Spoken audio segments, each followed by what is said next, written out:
Good afternoon. Greetings.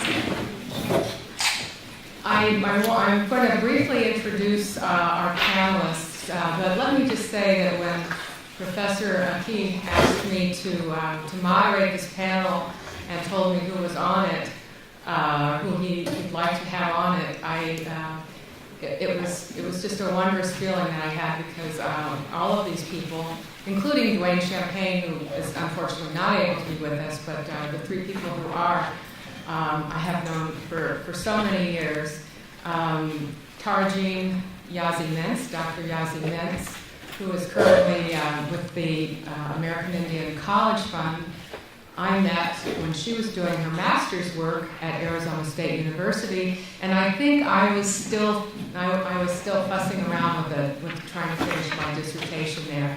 So I won't tell you how long ago that is, but Tarajean went on to Harvard and University of Indiana, and now is at the American Indian College Fund. And so it's wonderful to be able to connect with her, and she has some wonderful information to share from her work in early childhood education. And Dr. Tiffany Lee, who is the Associate Director of the Native American Studies Program and Associate Professor at the University of New Mexico, I have also known since she was doing her graduate work at Stanford. And her uncle, Dr. Wayne Holm, who's with his wife Agnes Holm, co-founded one of the early American Indian bilingual education programs at Rock Point, Arizona. He and I go back years and years to when I was just barely getting started in my own work in Indian education. So this is a little bit of a second generation, but Tiffany and I have also known each other and worked together, co-authored together for many years. And Dr. Sheilah Nicholas, who is Assistant Professor of Language, Reading, and Culture at the University of Arizona. Sheilah was actually my very, very first advisee when I was a baby assistant professor, took my first job at the University of Arizona. And so I think that was 1989. And I had the privilege of serving as her advisor on her master's degree, but also when she went on for her PhD to be a co-chair of her doctoral committee. So I feel like I'm introducing my family, Randy, and I thank you very much for this opportunity to bring together this wonderful group of colleagues, and I think that everyone will benefit from the work that they're going to share. So we're starting a little bit late. Randy, maybe you can tell me, are we still only going until 5:15, or what's our time frame? We can go a little bit. Little fudge, a little bit? Okay. So the panelists are prepared to talk for 10 or 12 minutes each, and maybe we can skim that down to 10 minutes each if that's okay with all of you. And then I'll ask a few questions related to the work, and then we'll open it up for just a discussion, conversation among ourselves. Thank you all for being here, for staying to the last plenary, and I believe Tiffany Lee is our first presenter.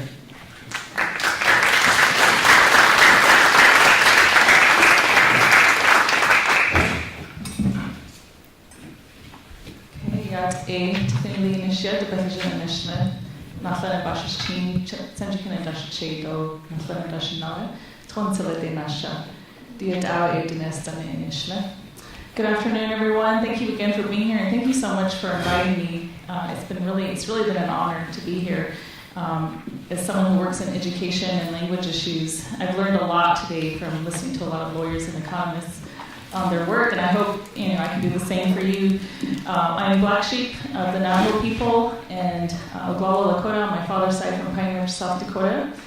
My research examines Indigenous youth language perspectives as it relates to cultural identity and language revitalization and reclamation efforts. But recently I focused on the importance of relationships between teachers and students for language revitalization efforts, with a particular focus on the Diné concept of keh. And by the way, Diné is the original term for Navajo people, so I use them interchangeably. Keh refers to family and relationships, but it connotes a deeper value for their importance in Diné culture. According to Holly Colago, a Navajo scholar, Ke is the Diné term referring to the concept of family, compassion, cooperation, love, kinship, clanship, friendliness, kindness, unselfishness, peacefulness, thoughtfulness, and all positive virtues that constitute intense, diffuse, and enduring solidarity through respectful relations with nature and others. In a sense, it is both a verb and a noun in that it signifies the way to conduct oneself in addition to its value and practice. When Diné people meet one another, it's common to state your clans and where you are from before you state your name, just as I did a minute ago, in order to establish your relationship with the other person and to acknowledge your ancestors. At that point, your relationship with the person is often acknowledged through kinship terms in Diné language, such as Siihasin, which would be my grandmother, or Sheilah, which is my younger brother, or Sheilah, which is my older sister. This process is one way of expressing and practicing Ke.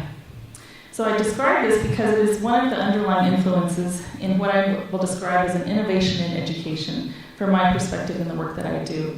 I'm a member and the current board president of the Navajo Studies Conference, Incorporated, and I plan to share today how this nonprofit organization, the Navajo Studies Conference, NSC, is returning to Diné values and philosophies for organizing events, interacting with participants, and engaging with community members. Embedded in the practice of Ke, NSC utilizes a decolonized, Diné-centered process for creating discussion and bringing awareness to intergenerational perspectives. We are motivated to practice and enhance Ke in our proceedings and in our interactions with our members and participants of our organization's activities. And I felt that this really resonated with what Professor Cole mentioned earlier about creating a cultural match and getting in the field, and what Kevin Washburn reinforced about self-governance, and this is self-governance through our own indigenous knowledge systems. So for the last 20 years, NSC has been a source for learning about academic areas of interest regarding Diné people, communities, and land. NSC has organized academic conferences to share research and perspectives on issues related to leadership, environment, history, language, education, and culture. And as NSC is involved into an all-Diné board of directors, the question of the value of these discussions in academic settings for our elders, our adults, and youth in our communities became apparent and contemplated by the board for several years now. Those discussions evolved into the NSC symposiums, and this is a picture from the recent one we held. In 2010, NSC held a one-day symposium in the capital of the Navajo Nation, Window Rock, Arizona.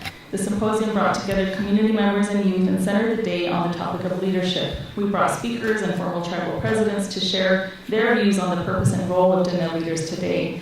We held another symposium in 2011 in Crown Point, New Mexico, which had a similar format. Both symposiums were very successful and well attended, but they lacked meaningful input from our participants.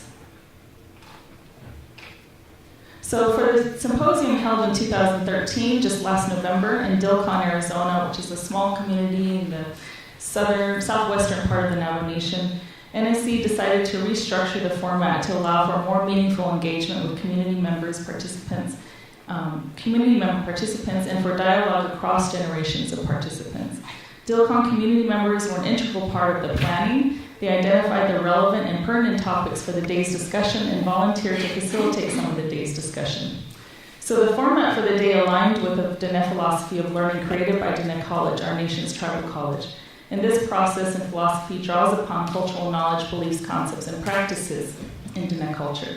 It's not innovative in that it's rooted in Diné culture and knowledge systems that have been around for time immemorial, but the process utilized for the purpose of discussing contemporary pressing issues across generations in one community was an innovation, and was rooted in creating dialogue through practicing Ke and aligning the day with a process that is intended to achieve this notion, which is a lifelong journey to live a life in balance, harmony, and beauty. The philosophy and process of learning is organized according to 4 principles, aligned with the 4 directions, night and day, and the 4 seasons. They are in Siihasin, which is mindfulness, thinking, understanding yourself, your natural world, your place, your beliefs or worldview, and your values. The second principle is Na'ata, which is planning, coming to realization of who you are, critical consciousness.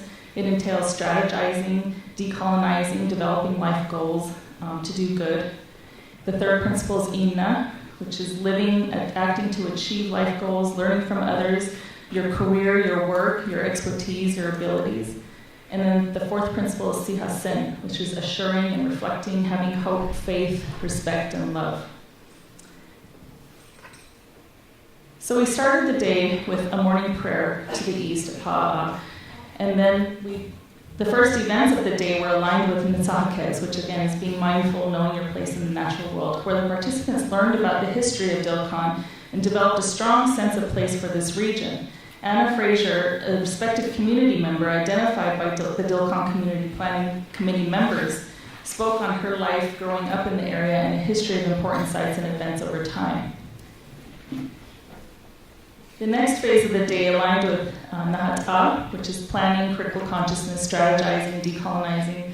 The activities associated with Nahata included a discussion with community elders about the meaning of Diné leadership, Diné-centric philosophies, and issues in Dilkon.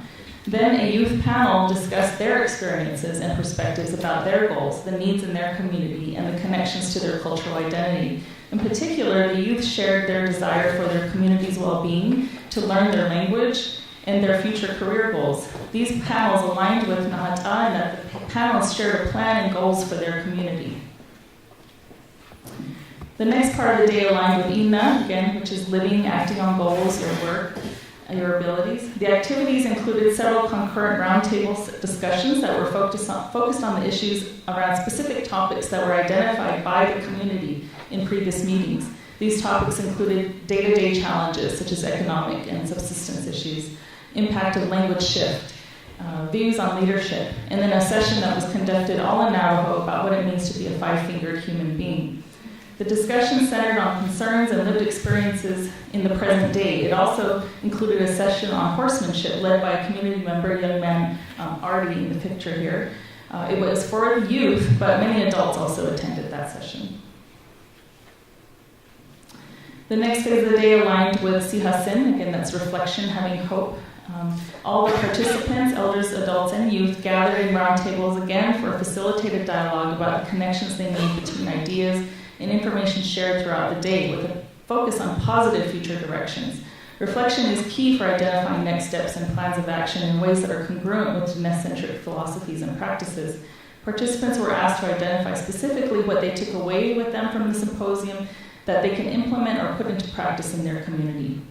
NSC board members and Diné community members from our planning committee facilitated these roundtable discussions around utilizing the philosophy of learning process to center the discussion around thinking, planning, living, and reflection. And the knowledge holders and participants in these roundtables included a mix of Dilkon community members and Diné people from other areas who worked in professions related to those fields or areas. The purpose of these roundtables was to share lived experiences and perspectives and to create interactive dialogue. The final phase of the day aligned with Sheilah, which is living in beauty and harmony and its celebration. It was a celebration. Participants at each roundtable wrote down phrases on paper cornstalk leaves that symbolized their hopes and visions for the future for their community and people. Each group shared their visions with the collective symposium participants and pasted their leaves on a large cornstalk pasted on the wall, which the community could use for continued reflection. So how does this educate tomorrow's leaders? NSC aims to reach elders, adults, and youth, and this symposium targeted this intergenerational audience from one community to create a dialogue with one another. It is a different direction for NSC, who prior to the symposiums focused on holding academic conferences. The symposium, conducted through the Diné philosophy of learning process, created intergenerational dialogue and privileged and prioritized the knowledge and experiences of the community members.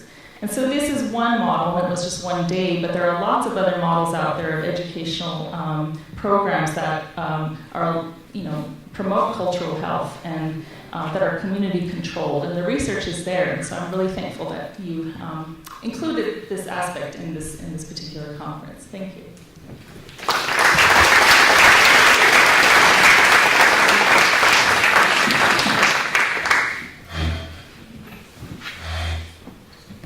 Thank you, Tiffany. That was wonderful. And so our next speaker is Dr. Sheilah Nicholas from the University of Arizona.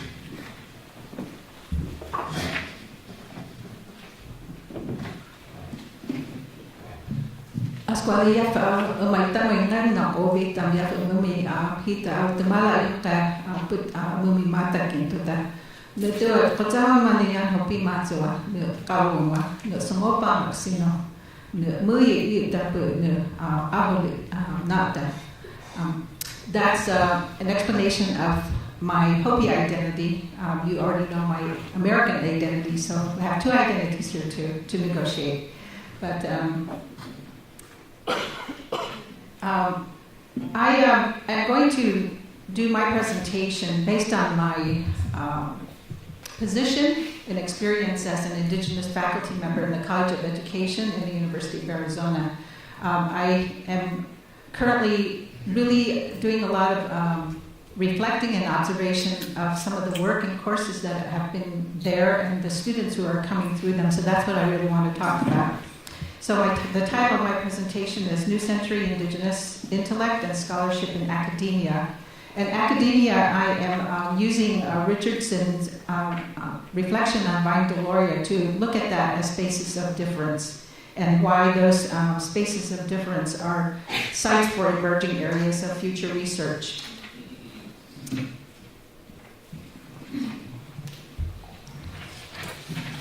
I briefly want to raise into our consciousness and contextualize the rest of this presentation by showing this particular slide, because this is a place where a lot of the momentum for our current research and work that we're doing is emanating from. It is a dramatic consequence of difference, but it's also an intersection. And I reflect myself on the entirety of my own process of observation, investigation, testing, and reflection on and of my own tribal philosophies and tradition as an Indigenous student, faculty, and educator scholar.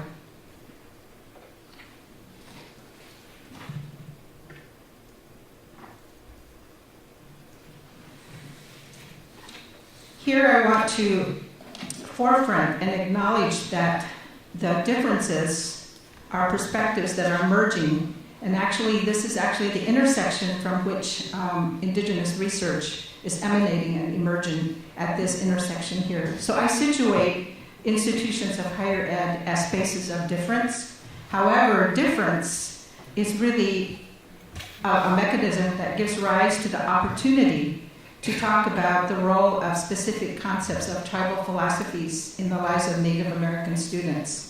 So then it becomes very fundamental to our responsibility as educator scholars to educate tomorrow's Native American students from this perspective and intersection. I want to use two examples from the work that is going on in my department at the University of Arizona, and really two courses here. And as examples within higher education to focus on what has been regained and reclaimed. I've observed the emerging and dynamic process of reclamation, responsibility, reciprocity, relationship, and respect through the forefronting of Indigenous scholarship. So institutions have become sites where spaces are being created and shaped by Indigenous perspectives, leading to affirmation of identity and reconstruction, as well as access to the academics.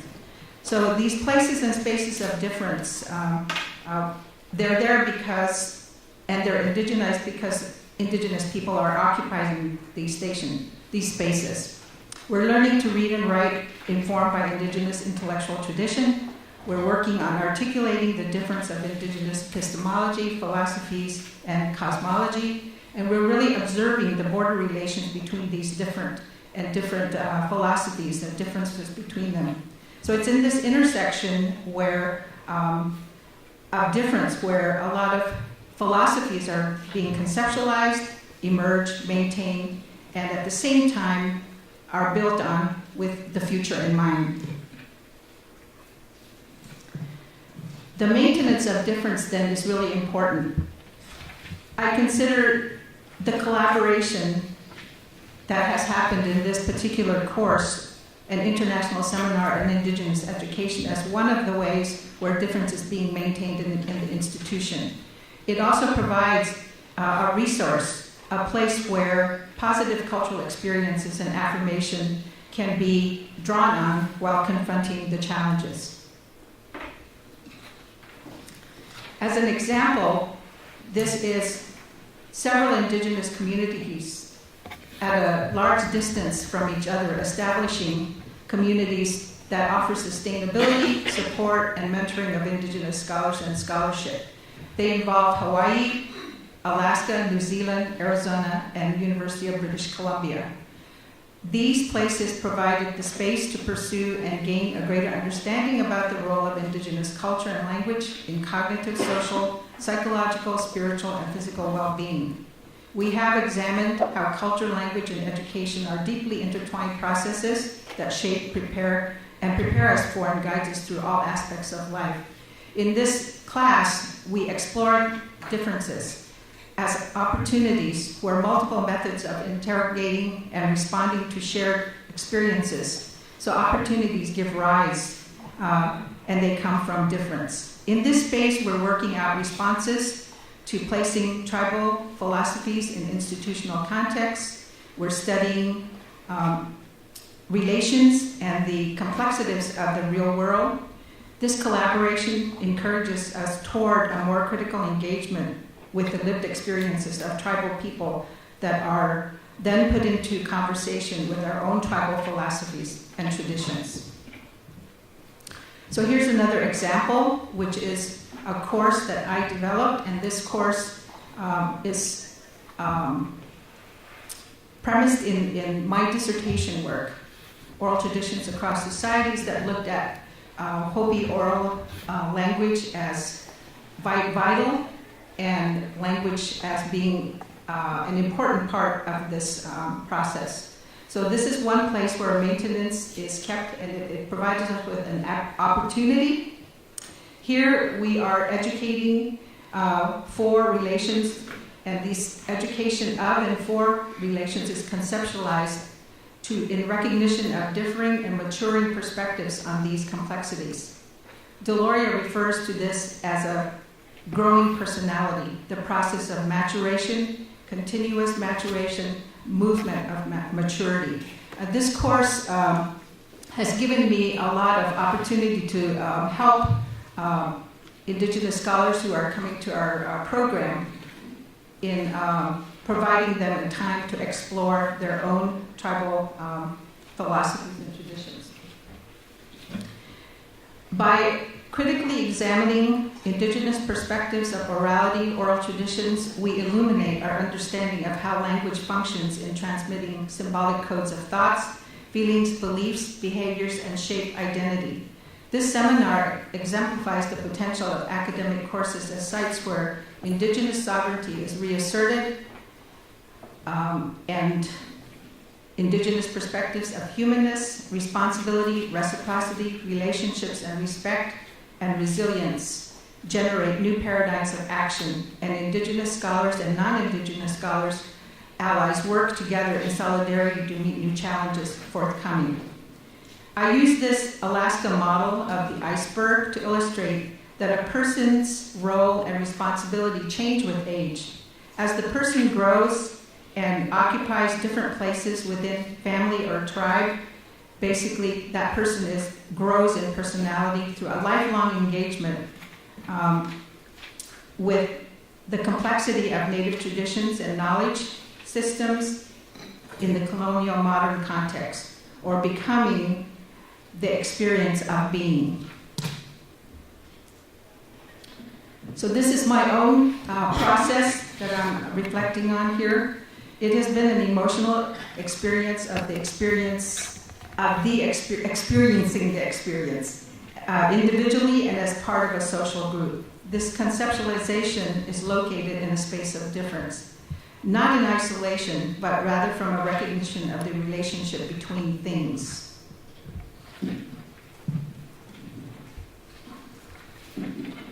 As Native people come to recognize the relations between phenomena as indications of survivance, this understanding and wisdom is enacted in roles of stewardship.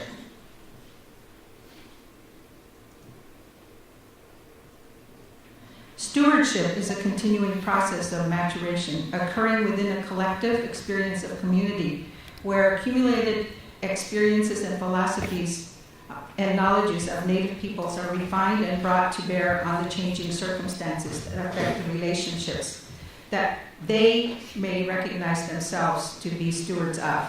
So this is a compilation of all the people who have opened the doors for us, mentored us, and now it is our responsibility and an act of reciprocity to continue that process.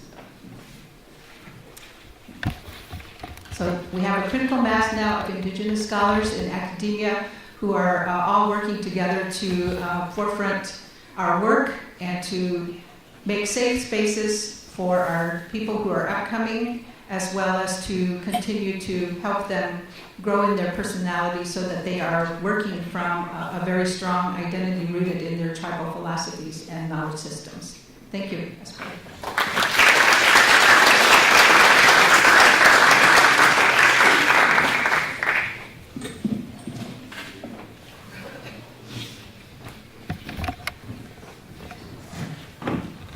Thank you so much, Sheilah. That was very inspiring. Our last speaker is Dr. Tarajean Yazzie-Mintz. So, Tarajean?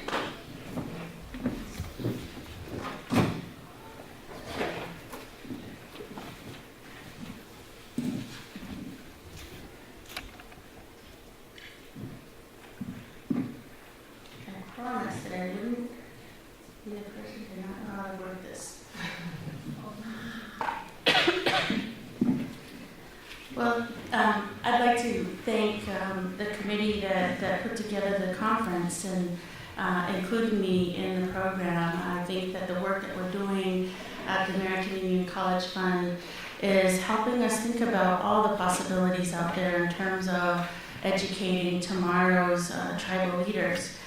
My presentation is, I tried to frame it in terms of this idea of growing the seeds of Indigenous knowledge. And in my work, I work in early childhood education and have focused quite a bit of my work around looking at teachers' practice, particularly around early childhood and the early elementary grades.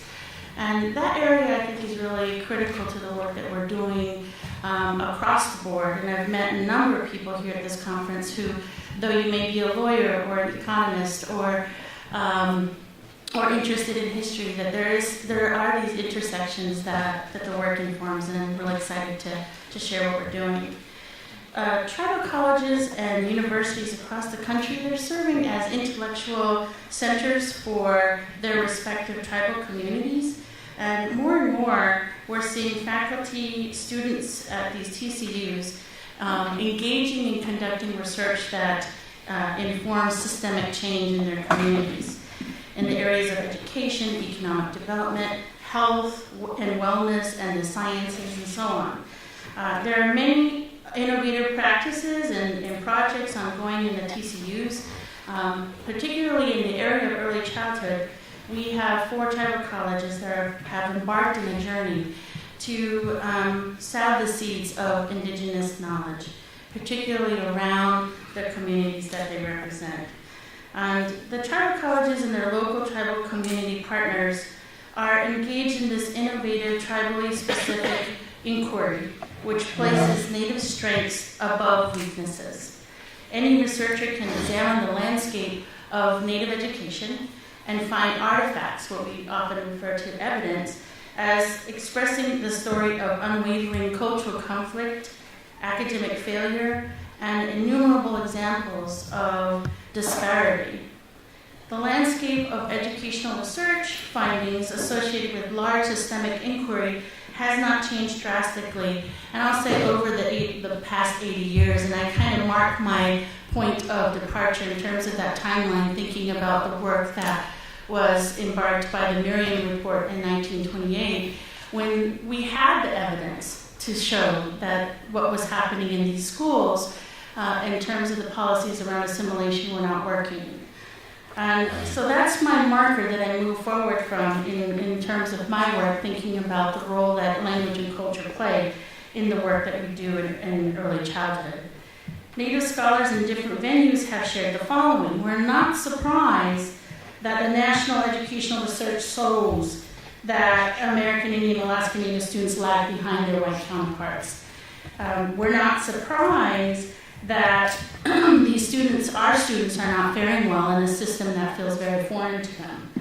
And so as we think about the measurements of success, we look at graduation rates, we're looking at college entrance and retention, and dropout rates. But when we talk about looking from the outside, looking in, what we notice and what we examine are those elements and practices that obviously focus on what's different, underdeveloped, and dilapidated. Tribal colleges are contributing to changing our Native education research story from a story of documenting weakness to documenting and restoring strength and prosperity. That story of strength and prosperity is the story that we're telling. So from inside, looking in, tribal communities and their tribal partners and educators are noticing the seeds of knowledge that still are firmly planted in our communities. And you can see that in the example that Dr. Leah just presented to us. That we're noticing that in some places the seeds are beginning to sprout, and in other places the seeds are in their next generation of bearing fruit. And in additional places the seeds lay dormant, awaiting the right conditions to take root and thrive, so as to recreate the next generation within that knowledge access within our communities. So in 2011, the right conditions formed and set in motion the development of the Wakanyeja Sacred Little Ones Early Childhood Education Initiative administered by the American Indian College Fund. The Wakanyeja Early Childhood Initiative is in its first phase of a 25-year plan to engage tribal colleges and their community partners in creating systems of change and care and learning around Native children and families. This initiative, and it's funded by the Kellogg Foundation, and this initiative, it is in its germination stage. And the hope is the initiative will take root and flourish. And so as I'm out there talking about the project, everybody gets really excited about this because it's a very community-based oriented project, but it's going to take some time for it to take root and for us to talk about what are the indicators of success for the work that goes forward from here. So in order for our research inquiry to grow, we needed to understand and articulate who we are and what is our vision for the young ones in our community. As 4 colleges embarked on this journey, our story began to unfold, and our program logo here, depicted here, provides the vision for our work and our long-term inquiry and emergent story. So just to walk you through it very quickly here, I think this is a pointer, right? So we started with the 4 tribal colleges, and each has a direction. So we're talking about Illisavic College in Barrow, Alaska, College of Menominee Nation in Keshena, Wisconsin, Southwestern Indian Polytechnic Institute in Albuquerque, New Mexico, and Northwest Indian College in the Northwest in Bellingham, Washington. As we were thinking about the work of this project, again, we're thinking about the growth of our young ones, our babies growing into these flourishing plants out there that are going to re-nourish and feed our communities with that continued contact with indigenous knowledge. So this is the growth pattern in the communities, and this piece here is sort of that pathway that we're moving from birth through adulthood to the next level. The circle represents the circles of care and learning around the young ones that we're developing. And so when we were developing and thinking about this logo, about what's the vision for the work, it's really interesting how it ends up looking like a turtle. And at first it wasn't supposed to be that, and then someone says, hey, it looks like a turtle. And so that became the story or the beginning of the journey for the Wakanyeja Sacred Little Ones project. It's unique in that all the actions are generated from intellectual centers of these 4 communities and their respective tribal colleges, and the research inquiry follows from the same program pathway, starting from places of strength within our community and creating the systems of care and learning that will endure in the full development of Native children. So as a part of this work, when we're thinking about why is the work that we're doing innovative, I was thinking about sort of framing it in 3 areas of work in terms of the partnerships that filter into the practice, the innovation that's moving and motivating the work, and local to the world. So those are the 3 concepts that I'm going to talk about today as they move us from informing the practice and moving into theory and research. So the first idea about partnerships is that our partnerships were meant to envision and implement and report on our practices. So the initiative, oops, I went too far. Okay. Our initiative is inclusive of all of these partners, the American Indian College Fund and our college, tribal colleges, and each of them have developed their own logo to stand alone in their work that they're doing. Our Sacred Little Ones are part of our initiative, as well as the partners into the future. When we're thinking about these partnerships in each of the communities, each college, for example, Illisalvik College created a system of partners that includes families, the college, partners in K-3 education, centers, the tribal nation or their village, and the little ones that they're serving, and families. And in each community, these partnerships look different because of who comes to the table and who is participating in the work that they're moving forward in. In terms of early childhood education research, there's quite a bit of innovation happening in these communities, and for many of them, they've never participated in a research inquiry before. And so part of the work that we thought that we needed to engage in was to think about what's the vision for our communities. And so in a very similar way as Dr. Lee described their community coming together and thinking about the vision and creating those images, each of these communities went through a visioning process.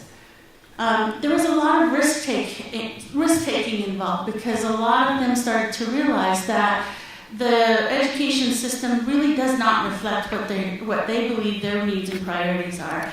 And so part of the risk-taking is changing course and thinking about new ways of defining what might be a successful, healthy 3-year-old in our community that is very different than looking at an early childhood research scale screener and understanding your percentile within a large data set versus, my child can actually dance the dance that we do when we get the whale in the Illisalvik. So there's a number of things that they're thinking about in terms of those measurements, and it takes real risk for these communities to bring that out. They're learning together, and they're learning to move through uncharted areas for their communities, and they're engaged in the cyclical process that helps them look at what they want and move through the doing and then reflecting and coming back. And the main piece about the innovation is that it's local. It's very much centered on what they want right now and very much focused on the future. The last piece to this work that's going on is the idea of local to the world. When we started this project, there were so many people who were interested in where we were headed.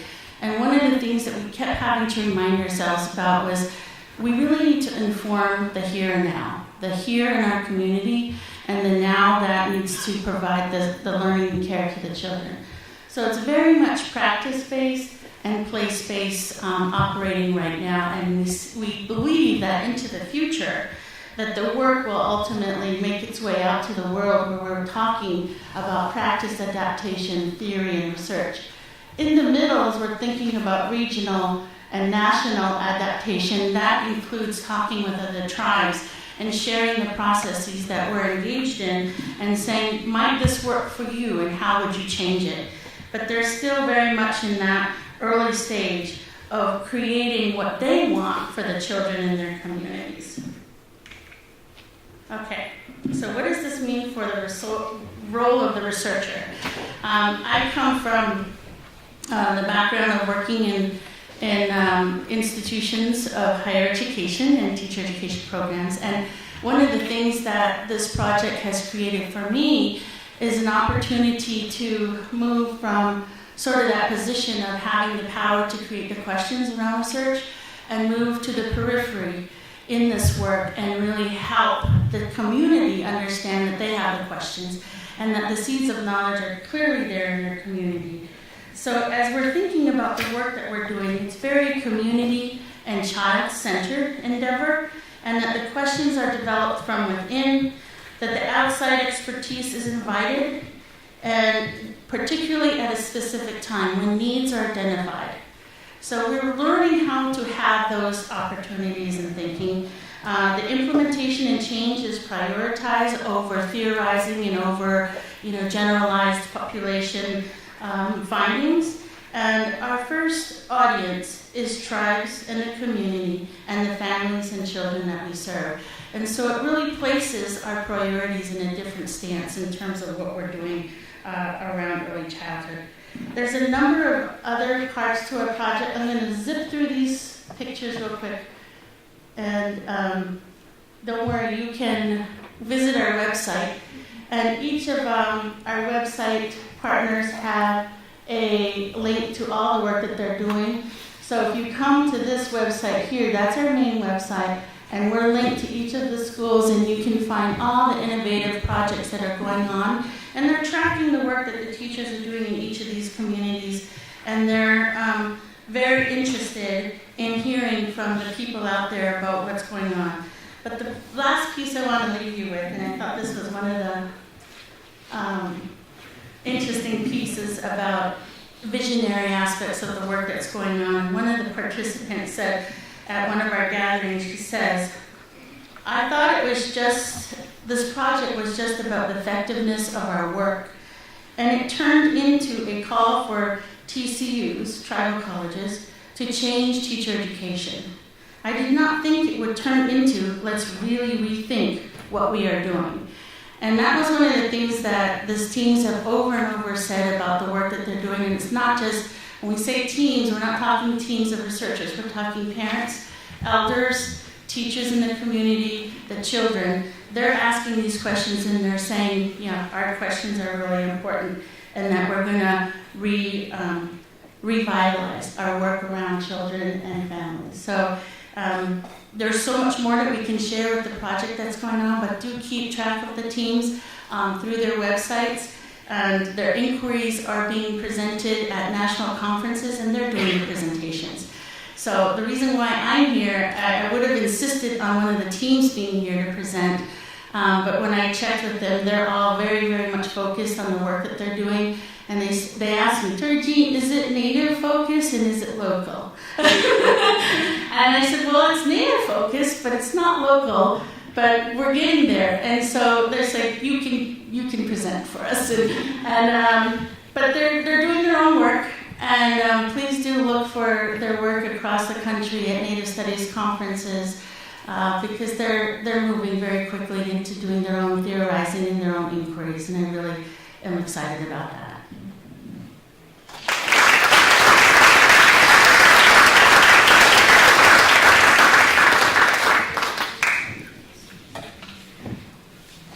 Thank you. Someone left glasses here.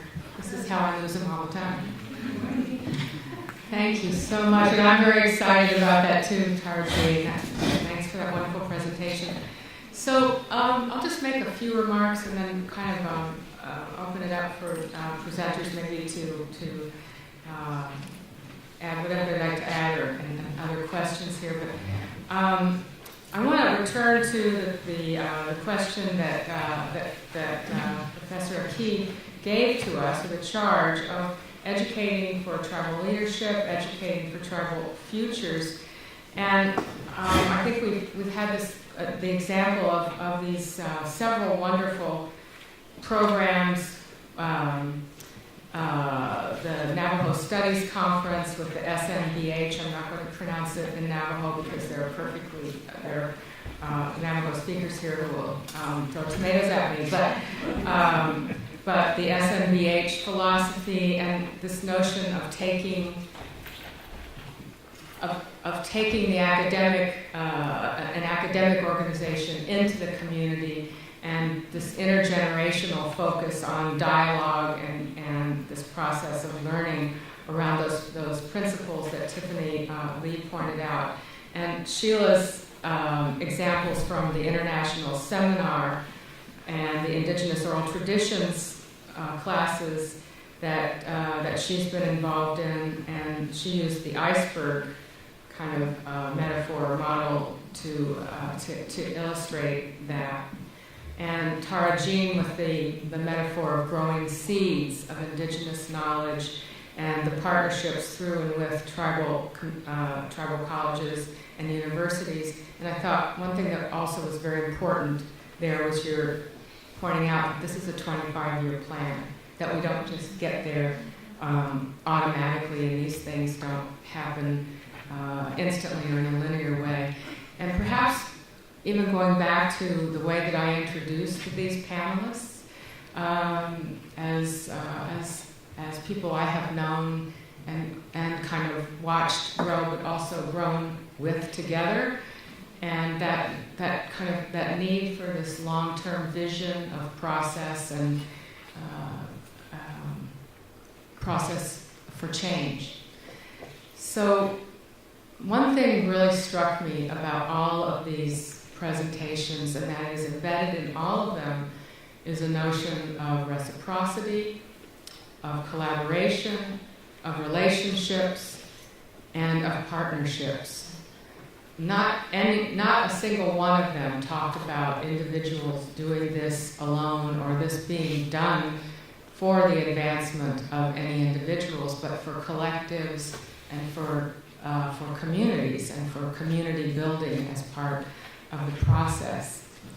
And so I wondered if you might want to just say a few more words about that, because one of the other questions that Randy gave to us is, what's missing? What do we need to do next? What are some of the next steps here?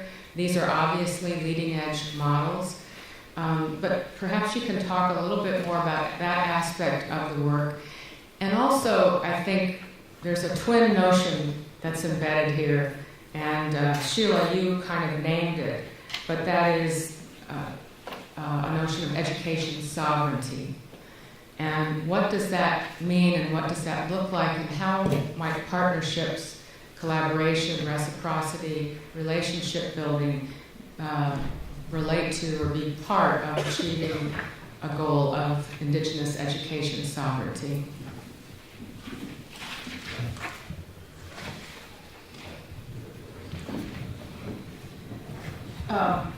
Well, in terms of the Nauru Studies conference and our organization, with that symposium, like I said, it was just a one-day event, and so you can't, create transformative change in probably just one day of discussions, but where our plan is to at least initiate the dialogue, and practically we collected the data, I guess, of the day.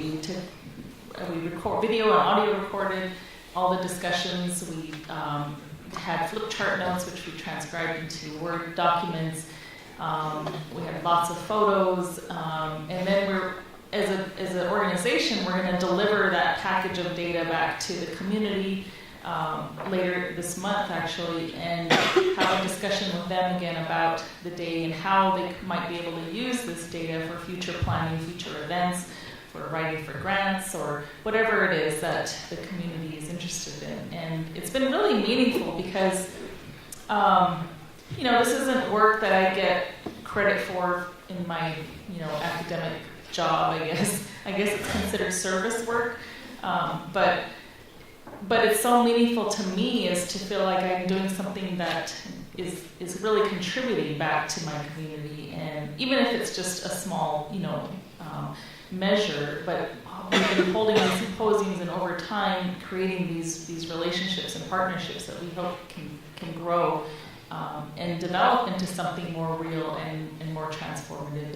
in our communities that address a lot of the issues that were brought up during this conference about the needs in our communities, but with that cultural foundation and that grounding of who we are as in my case as Navajo people.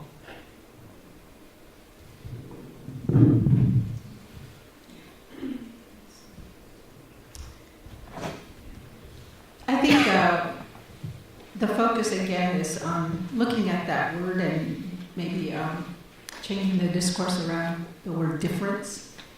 Difference is really giving rise to opportunities that open the doors for inclusiveness, alternative perspectives, embracing the value of difference so that it attracts people to participate in that collaboration. The course, the two courses that I mentioned have brought in so many other Indigenous peoples or allied others who are working with Indigenous peoples issues that are not only affecting those Indigenous peoples in that located space, but globally and then on the bigger society. So we have a lot of international students at the University of Arizona who are coming in to these courses and contributing to that difference as far as shared experiences with issues that are impacting all of us. So I think with that sense of difference giving rise to opportunities to bring more perspectives together, we have a better chance of moving towards what we would call educational sovereignty. Everybody's vested in it, they're all benefiting from it. So it's sort of like what James might call an interest convergence, where everyone's got an interest in it, so we should bring them together in order to address the situation that's impacting all of us. In terms of thinking about those partnerships, I think the complexity about doing this kind of work is working with communities that have families and leaders who are very transient. And so we heard a number of different examples from this morning across the different talks about how our communities politically change over time, leadership come and go, families are moving and transient moving from the reservations to other places in terms of getting economic gains, etc. And so these kinds of issues aren't, they're represented in the communities that we're working with. And so when we talk about the partnerships that are need to be created, we're talking about coming together with a diverse number of people who have different vested interests in the work that needs to happen around young children and families. And so as we talk about the work, we're also talking about sustainability. How can you sustain the work that's so hard in changing the communities around? Just talking about the very simple aspects of providing high quality early childhood education, learning opportunities for our children. There are many of these communities, as we talked about, that have never had an opportunity to think about that question. They either have to drop their child off with the family members so that they can go to work, or their only choice might be the Head Start down the road that has been having so much trouble around turnover of teachers. And so their choices aren't very, they're not very great in terms of creating opportunities for children and families to flourish. However, as we're thinking about these visions, the partnerships of bringing all these people together, thinking about that longevity of birth to adulthood, and bringing all of those people together and thinking about this, when one goes, then before they leave, they have to find a new member to replace them, and they have to educate them about the history of the project, and then introduce them into the group before they leave. And that's their responsibility. As we talk about these structures, I love the presentation at lunch when we're talking about there has to be some structure in place in order for that story to continue. And as we're thinking about those steps in regard to research, and those of you who are out there thinking about sort of jumping in the work, as Tiffany said, this is not for the glory of it all. In terms of the academic life, I think these are really purposeful choices that I know I've made, and as I've worked in an institution of higher education, I've told my doc students, you have to make that choice. And at some point, you may have to walk away from the academy, and you may have to return to your community or to another place to do the work that's really going to make the difference that you want to see. I love that Miriam Jurgensen said earlier that you have to think about the impact of the work, not just the research. And part of my part of my analysis of the work that's been going on in education is the disconnection between what our findings are and how do you implement change. And so we're trying to think with these communities in partnership around what roles can you play? How do you bring your expertise, your knowledge, your seeds of knowledge to the table so that they can be planted as a part of this community of regenerating the work that needs to happen around children and families. And so as the teams move forward into the years, they're thinking, you know, if I'm not here at the table, who else needs to be here? And they're also thinking about gaps in terms of the work that's going on. If we don't have someone working on health issues, where do we find that person? How do we get them to the table? So it really is very much relational work that has to go on, and I think that's the hardest part for this community to figure out how to negotiate bringing the elders to the table. And for Northwest Indian College, one of the questions they asked was, Tarajean, we want the elders here, but how do we get them to hear about what we're doing? And I said, invite them to lunch. Invite them to lunch and sit down and listen to them and then say, you know, we're working on a project and this is the project. And when you get to that really critical moment in your conversation, ask for their support. Ask for them to speak and ask for them to be engaged in this project. And it was just amazing how that unfolded for them. And these are sort of like these basic skills of negotiation that I think we haven't taught or we haven't paid attention to how we relate to one another in our communities. And so there is a form of building leadership and there's a form of healing when you create those critical partnerships. Head Start teachers, we're not talking to the immersion language teachers.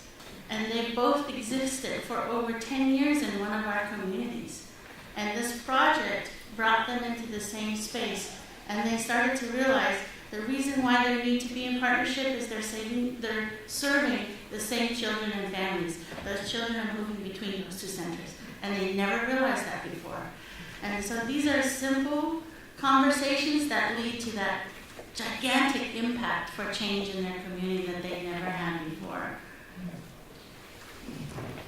Thank you. So we'll open it up. I see there's microphones here. If anybody would like to ask a question or make a comment.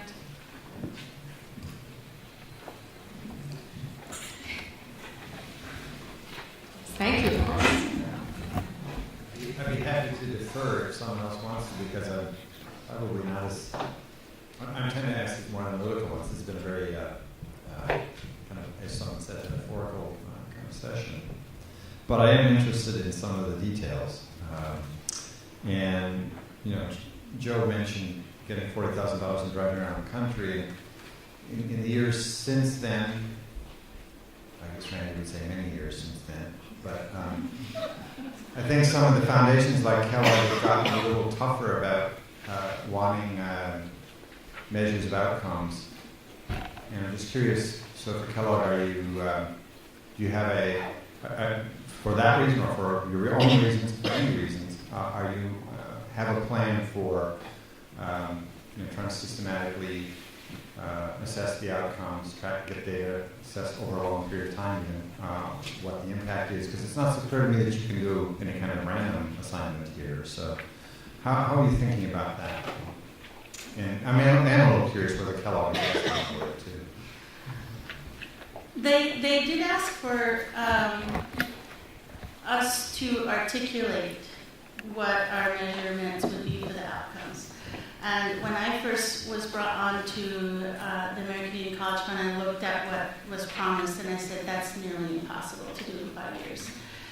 So we were able to restructure our project, and I had a few slides that I was going to show around the 5 domains of work that we do, one of which is children's outcomes.